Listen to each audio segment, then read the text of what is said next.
fantastic and loved fast-paced recipe. It's got the fantastic multiplayer gameplay that our fans expect, a rich new universe, a solo campaign, and a phenomenally exciting new mechanic in the game called Build and Battle, a system that allows players to build structures dynamically on the fly and make the battlefield play the way they want to play at that time.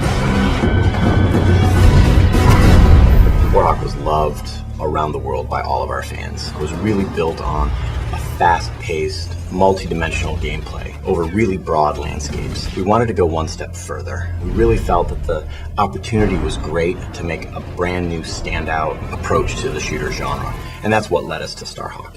In Starhawk, the universe is in the future, in the distant reaches of the galaxy, a place we call the Frontier, a set of human colonies that have been built up over a number of years, really kind of fueled by what we call the Rush, kind of our gold rush analog for Rift energy. As these rifters, which is our short term for rift miners, were mining Rift energy, they found that it was incredibly potent. But exposure to Rift energy causes them to become infected. The Rift energy permeates their body, their mind, their skeleton, and they end up becoming enraged, hell-bent to protect the Rifts from the Rifters. And that's one of the factions in our game, the Outcast. And they form these roaming war bands that go from corner to corner in the Frontier, all the distant colonies. And really, that's at the heart of the conflict in our game. We didn't want it to just be two factions. We wanted there to be a face, a character that in our now included single-player campaign that would really connect with players. That's where our character Emmett Graves comes in. He and his brother, a family operation, had a rift claim out in a distant planet. As is unfortunate and common in the Frontier, an outcast warband rolled in and destroyed their extractor, and the rig exploded. As what happens with exposure to Rift energy, both brothers were directly exposed. Now, of course, their gearman, Sidney Cutter, who was up in the dropship above, saw all of this happen. Yeah, this is what happens when those mangy creatures take over.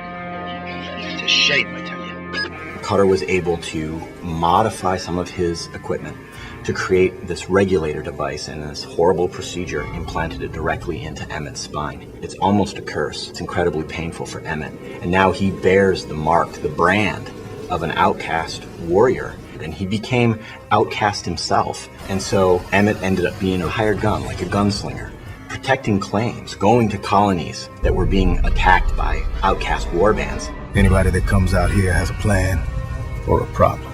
I came back with both. And so Emmett and Cutter take their rift salvaging operation to protect White Sands, a small colony on the distant moon of Dust, from an outcast warband. And so that's the start of the game. Emmett was the hero that they needed, but they didn't want. And not only is that conflict at the core of the game's story and fiction and universe, but it's actually core to our exciting new system in the game called Build and Battle. We decided to say, all right, what if the battlefield was just the landscape? A beautifully rendered canvas onto which the player could customize in a fast, violent, brutal way that matches the gameplay that they expected from Warhawk. And that's what Build and Battle is. It's a quick, brutal system to allow the player to build wall structures and bases and bunkers and towers and all of these other units and structures in the game to fit how they want to play, not only in single player but in multiplayer. It's about telling the player, here's a combat challenge, and here's all the tools you have to solve it. Solve it how you want. Right in front of the player, not turn-based, right there on the battlefield. You are building all of these structures. Players love it, not only in single player, but in multiplayer.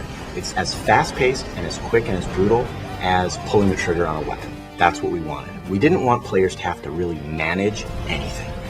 And another fantastic thing about Build and Battle is that all the buildings are destructible. And the firefights evolve from there. Buildings are destroyed, buildings are rebuilt. That freedom, that potential gameplay takes the great multiplayer recipe we had from Warhawk and just extends it. Starhawk is the spiritual successor to Warhawk, but it's the Build and Battle system which really sweetens up the whole game. The team and I are just crazy proud of it. It not only gives you a fantastic, infinitely replayable solo experience, but the changes that it does to the online multiplayer experience is remarkable. And I think players are not going to expect that, but once they get it, they'll want it all the time.